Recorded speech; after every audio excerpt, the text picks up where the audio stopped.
Steve Harmison's alongside me as ever. I tell you what, Harmy, it may be that rain, lightning, the threat of, and bad light brought the first day of the fifth test to a close at about 3:20 in the morning. It's now 4 hours, 10 minutes after that.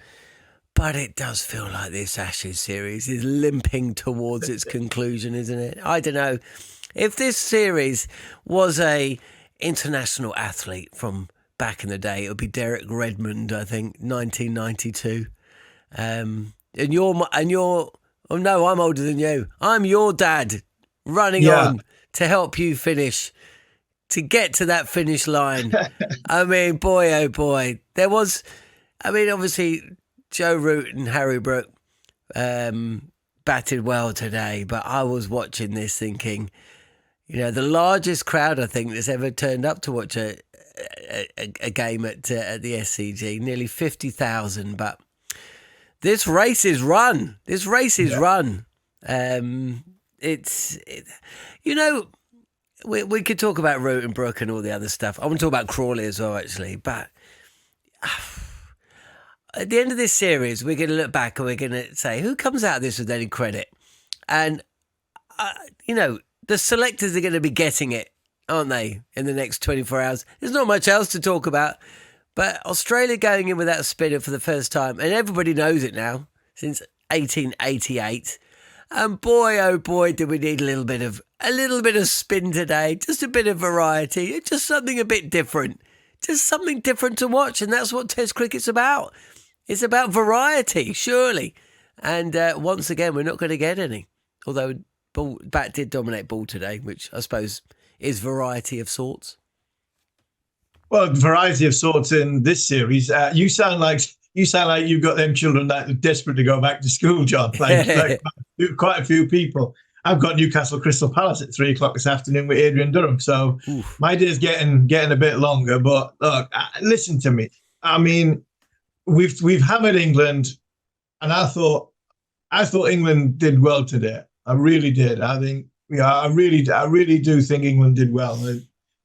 You're right. A spinner would have been ideal, but how many times have we sat here and nailed England's selection for not doing well in the preparation, not picking the right players to go out there? Yeah, totally. Let's nail the Aussies.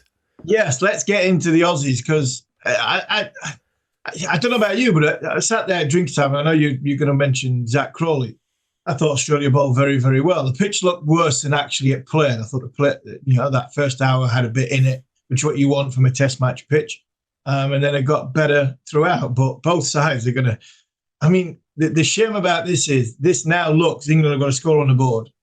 This now looks as though it could go day 4, day 5, which would be even more torture to what you've been saying about the way this series gone. I mean, Derek Redmond's dad's not needed here. It's his granddad that's probably needed here. So, and when it comes down to it, days 4 and days 5, this is going to spin. This has to spin. I'm trying to think who was on, who I was watching. I can't remember who I was watching this morning talking about the pitch, and they're saying there's a lot of cracks. Like Steve Smith mentioned in his captions, he said there's cracks underneath these green grass. So once that dies off and once it burns off with the heat that we're meant to be getting, there could be sort of craters in this pitch. So yeah, I'm sure Todd Murphy's not sort of too happy not be given the chance to play on it. Shoaib Bashir, well, it looks as though he might as well not have gone to Australia.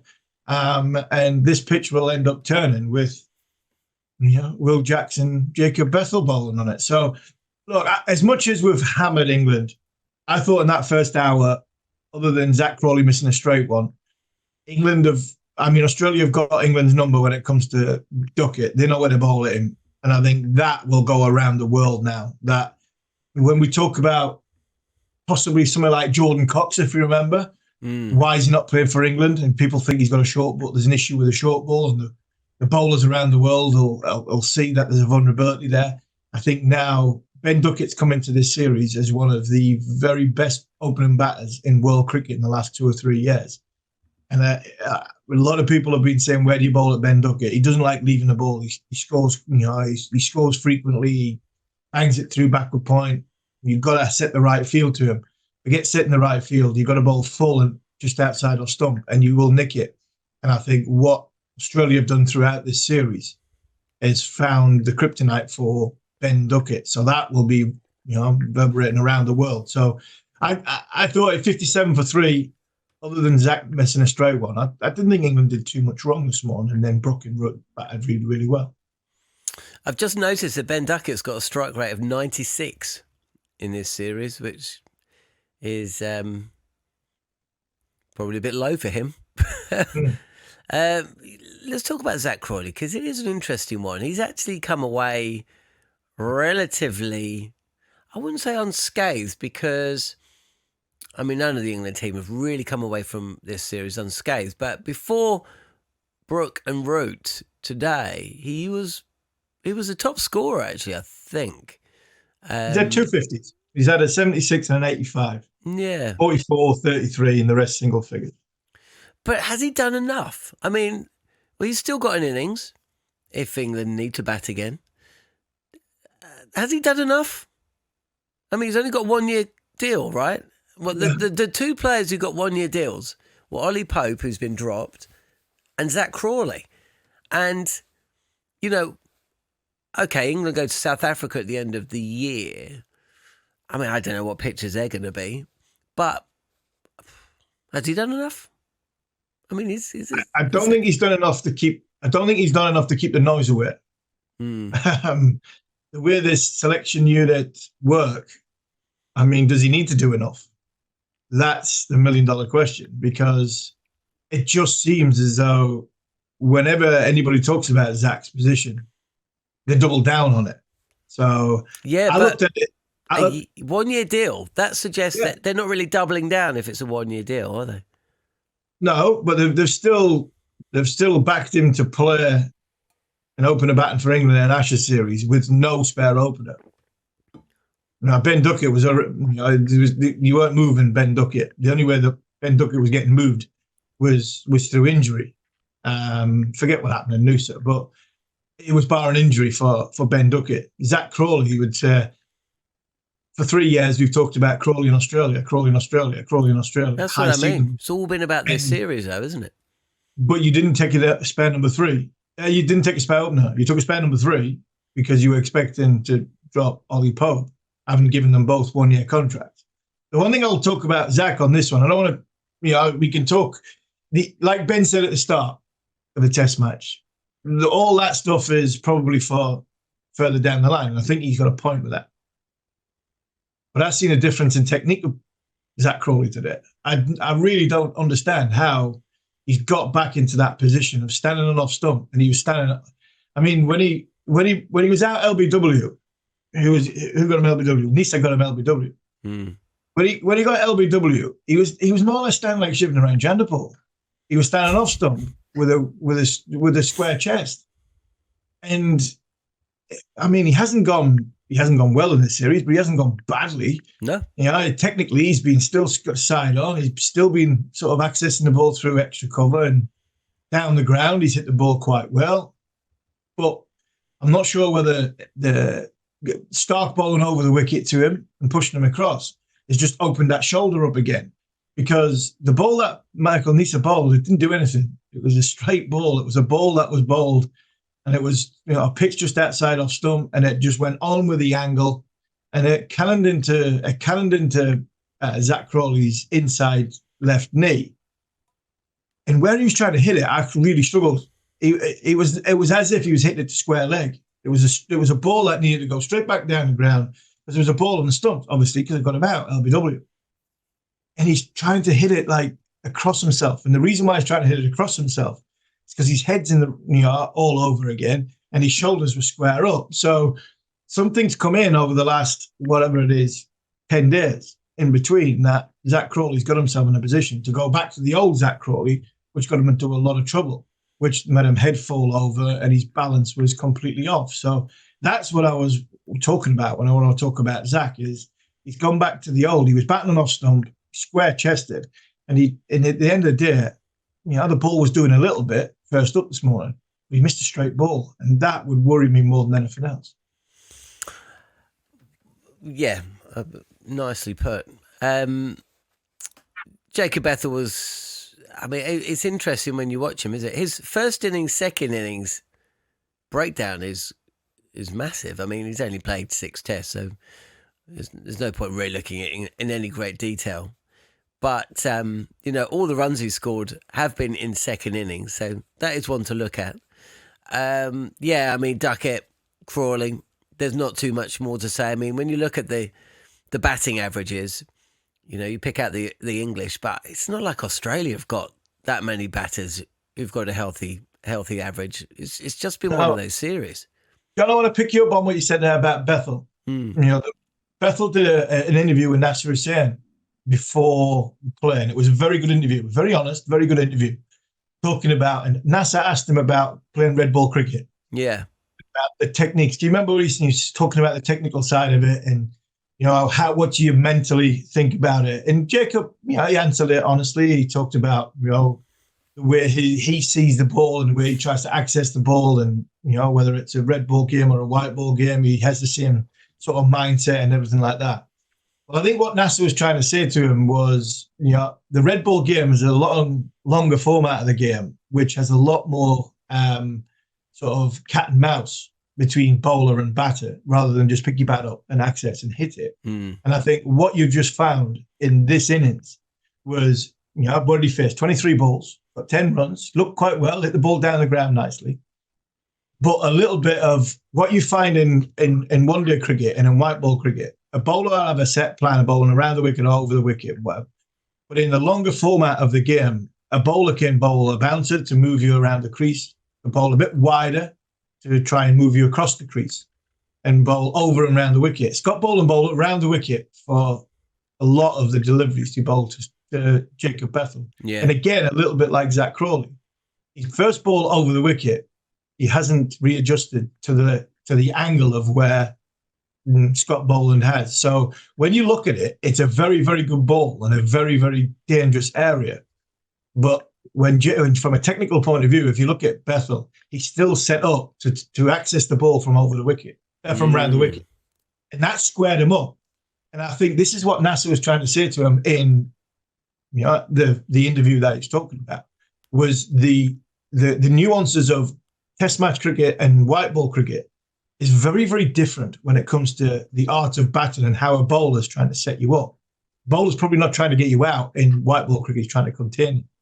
In red ball cricket, he's trying to move you around to sort of make you make a mistake and get out, because you've got all day to bat. And I think what I found with the dismissal of Bethel was it was a good ball in a good area, but the readjustment wasn't there. And that, for me, is a white ball batter stand there, just going, right, whatever you throw at me, I'm ready for you. And actually, he wasn't ready because he didn't adjust his body. He didn't get himself in the right position to start the ball coming towards him. And then once the ball, pitched and deviated, he was in an even worse position. So his hands had to get out in front of himself even more than he would normally do, and he nicked it. And I think that's what Nasser Hussain was trying to allude to. Was when you practice and when you get yourself ready for a red ball game, there are differences between red ball and white ball cricket. And I don't want to nail Bethel because I thought it was a good ball, but these are the things that young players might not be thinking about or might not be getting coached towards when it comes to playing Test match cricket and playing 50 over 2020 cricket.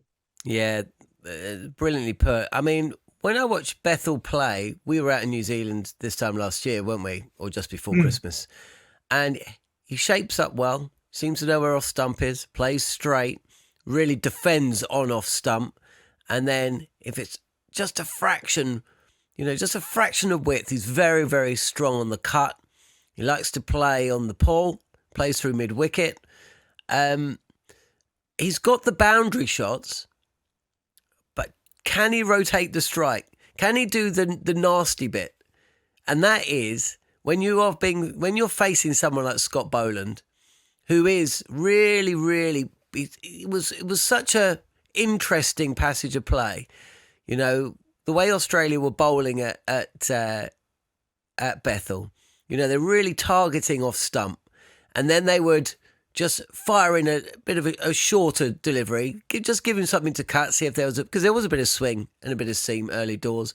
Then they'd fire one in on the pad, and he dealt with both of those absolutely perfectly, right? And then, as you say, he switched, didn't he? He bowled over the wicket, and you were absolutely right. I didn't pick up on the fact that he didn't actually change his stance. But one thing I did pick up on is I'm not quite sure. He's learning his game, right? And white ball cricket is about boundaries, but red ball cricket is about getting off strike, right? It's about, okay, this is a period where I need to get into my innings. And it took him a while to get off the mark, and his first scoring shot was a boundary. And if you look at the percentage of his scoring shots, I still think they're too high. They're too high for boundaries. So again, that's another thing that I'll be really interested to see how he goes on. There's no doubt he's talented. There's no doubt. I totally agree. You only have to see some of those shots, and for the mentality perspective, it sounds like he's got his head screwed on. Robert Rice says, as an Aussie, I find it extraordinary that we have beaten England with only 4 players turning up across the series. Travis Head, Alex Carey, Mitchell Starc and Scott Boland. The rest of the main group have done... Well, I won't say what he says, but he's absolutely right. I mean, look, Pat Cummins, in the one test he did play in, was phenomenal.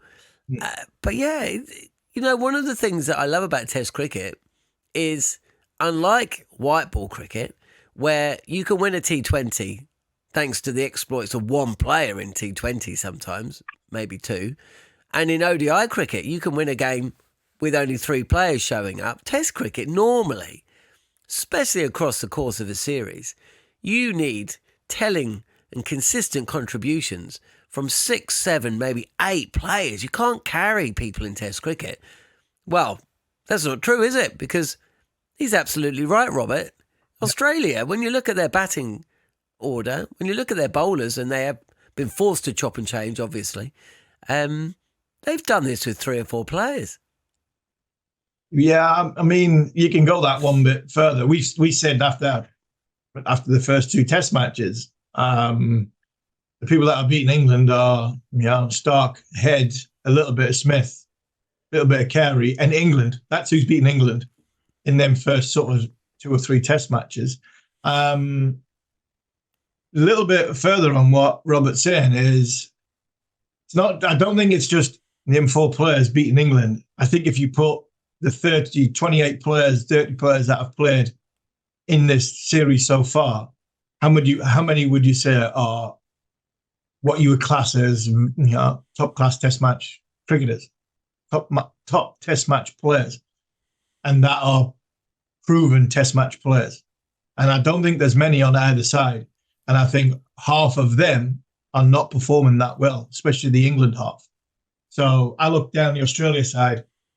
When they're saying it's the worst side in the art, I don't buy into things like that. I mean, it is what it is. It's the side that Australia put out. But not many of them are going to work. It's the same as like the Usman Khawaja stuff. Whatever he said, whatever he did, his career is fantastic. But he wouldn't. I don't think he's one of the all-time greats, because there's been better opening batters that have played, ahead of him in Australia, Test cricket for Australia. But in this series of both sides, how many would you say are sort of top Test match cricketers? I'd say a handful on either side, and that handful, probably 40% of them aren't playing to their optimum best. So yes, England are getting beat by 4 players, but I wouldn't say this has been a huge. And I said that right at the very start. I don't think this is going to be a series of high quality, because I don't think there's quality on show. I don't think there's the sort of. I think Test match cricket is slipping down a little bit when it comes to the standards of players and how good the players are. So yeah, I'm not going to disagree with Robert on that. Do you think that this pitch will see a result, or do you think it'll bat well for 5 days, or do you think that, as you said a little bit earlier, And it was surprising that Steve Smith did mention the fact it's going to crack up, because Jason Gillespie on commentary said the non-selection of Todd Murphy was a Steve Smith call, because Andrew McDonald was saying that pretty much Murphy was going to play it up until about 2 days ago. So it is a bit strange that he comes out of the toss and says this pitch is going to fall apart. But essentially, do you see a result here, or do you think this is a pitch where the batters are going to feast and there'll be, 3 or 4 centuries? In games like this, when the pitches, it will break up. I've got no doubt it will break up days 4 and days 5. I think the evidence is showing that both sides will be physically and mentally fatigued when it comes to the 5th Test match. And I think it could come down to one of them fast-forward innings, which we always have, which is possibly innings 3 or innings 4. So I still think there'll be a result here. I'm struggling to understand what that Australia side was all about, picking Green and Webster. I didn't. The only time I picked 2 of them like that is possibly in the subcontinent to try and shoehorn maybe 2 spin bowlers into my team, not pick a spin bowler. And have England got enough in Root, Jackson, Bethel to have a spin option at the end? So I think that tells you that the if it does turn, I don't think it'll really send the batters home with sleepless nights. But I still think in this series, with the series at 3-1 and the series over, if somebody puts a massive score on the board, the other team will crack under scoreboard pressure. So if England go out and get 550 here, then you might see Australia crack a little bit, second innings. Or if England get 450 and Australia get 550, then England going back to the well again to try and stay in the game or save the game, try and win the game, is going to be a big challenge. So that's where I see this game going at this moment in time at 211 for 3. But I do see the pitch. Breaking up. Steve Smith said that a lot of the experts I've been on the pitch have said this pitch will break up. So if it does break up, I wouldn't fancy facing the likes of Scott Boland on it last if it is got cracks in it and it's breaking up when he hits the deck and it's running along the floor. But obviously with no spin option, that makes it a little bit easier for the batters. In the build-up to this Test match, Mike Atherton suggested that Sir Alastair Cook should join the coaching staff to help England. Now, can you see anybody else joining? Can you see that happening? And not just Cook, but anybody. I can't see McCullum letting anybody in. It's my way, and he's right, and I would be the same. You want me or you don't want me. It's the point of bringing Alastair Cook in. Why would you bring Sir Alastair Cook in? One, he's not a coach. I've had to go a little bit about Brendon McCullum being a mentor. You bring in Sir Alastair Cook in, it's exactly the same. He's a mentor. He's not a coach. I love Cookie, my relationship with him, but what if I was Brendon McCullum? I'm not. You want him to come in? Well, fair enough. You can have my job. Sack me. See you later. If not, you let me do my job. At the end of the day, it hasn't worked. The Ashes haven't worked. I'm either good enough to do the job or I'm not good enough to do the job. If you want me to rethink and bring coaches in, I'll bring people in who I want to work with. That's what managers do. That's what coaches do. I can't see. I can't see Pep Guardiola saying, yes, there's Jurgen Klopp coming in. No, it just wouldn't happen. And I'm not talking about them two being, look, at the end of the day, I can't see why you'd bring in Sir Alastair Cook. I potentially bring him into this selection conversation, but I wouldn't bring him into the dressing room and the coaching. There's no point. What he is completely different to the way this team works, the ethos of this team and the way the team tries to perform. So I could understand if others had said, we want to bring him into as chairman of selectors. Then there's a different conversation altogether, because he's overseeing when it comes to selection and basically have a challenging voice to Ben and Brendon and Rob Key and saying, come on, Zak Crawley's had enough now. Ollie Pope needs to go. Ben Duckett is being found out a little bit. While bowlers are spin bowler, we need a different option. All these conversations that probably should have been had before we went out there, then apart from the Duckett one, that would be somewhere where I would see Sir Alastair Cook. But bring him into the dressing room? If I was Brendon McCullum, I'd be saying, well, if you want to bring him in, yeah, that's fine. Just sack me and I'll see you later. MCY4617 says, feel bad for Harmy having to get up so early every day. Well, the bad news is, Harmy, you're going to have to get up early on day 2, 3, 4, possibly 5. There's still a few days to go of this Ashes. Thanks for your time today, mate. We'll chat tomorrow. Happy New Year to you as well. I forgot to actually say that. And Happy New Year, and to all of our listeners and followers on the talkSPORT Cricket YouTube channel, on talkSPORT 2, and also on the Following On podcast feed. This has been Following On Ashes Inquest.